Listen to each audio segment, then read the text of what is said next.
Thanks to fellow nerd Mary Baker, who sent me this article in the Atlantic Monthly about Doctor Who that gives us some different insight into how Chibnall constructed the program. We'll talk about that after this.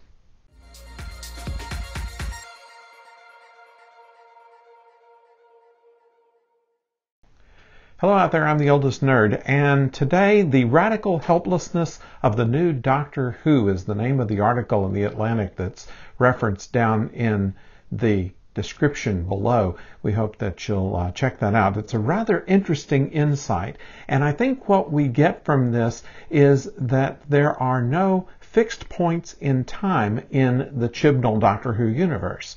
In previous episodes of Doctor Who, we have this fixed point in time in which they cannot change things. No matter how much they want to, they cannot change things because it has become a fixed point in time.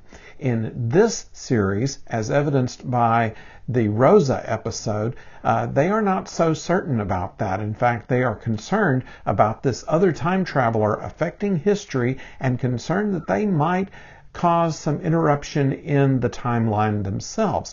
This is very different from what we've seen in Doctor Who before.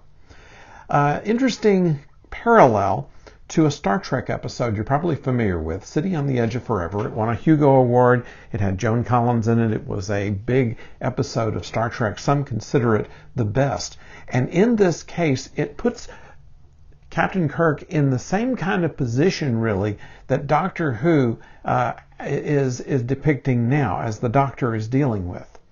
And what that is that there is something that has to happen in order for the future to be correct.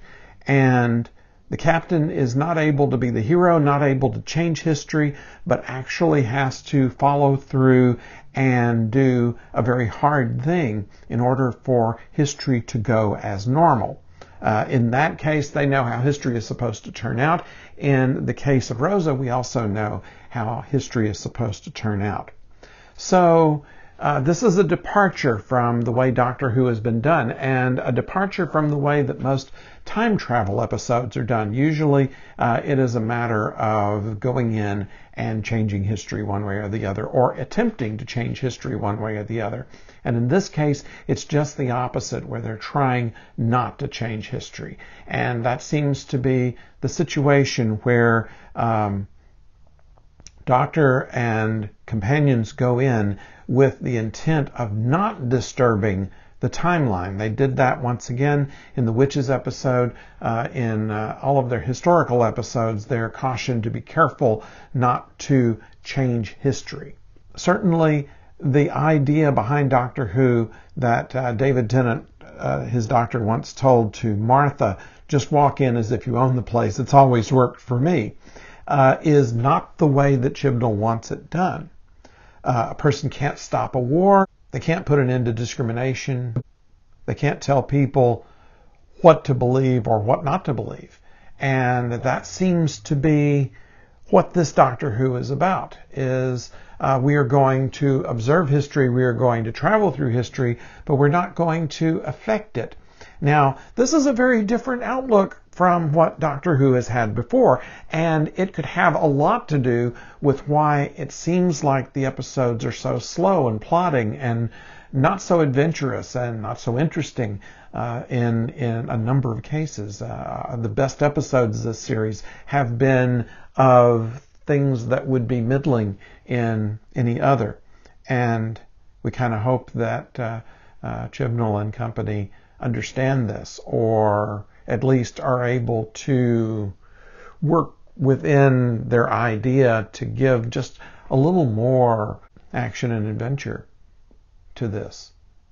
So what we see here is the Doctor as not so much an alien, but just kind of a normal person that has high tech. This is someone who might come from Yorkshire, who just happens to have a time machine and a sonic screwdriver and is able to use it and get places. Almost like Peter Cushing's Doctor, which is not canon, but certainly was tried by the BBC as a movie some years ago. And in that, he was a human. He lived on Earth and built a TARDIS in his backyard. And This is almost the way they want to portray it here. I don't know that they're using that particular example for this series, but if they are, it's kind of a mistake in my opinion.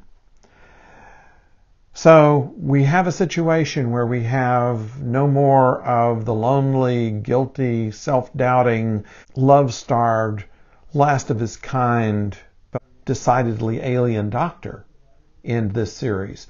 And I think that's where our culture shock here has come from. Hope you read the article. It's down there in the description. And I hope you leave a comment too. I've been interested in reading. I've had a number of very interesting things come across my message board lately. And I would like to continue this dialogue with you. So until next time, when we will talk a little bit more about Doctor Who, and look forward to the New Year's special and what that turns out to be, don't go far.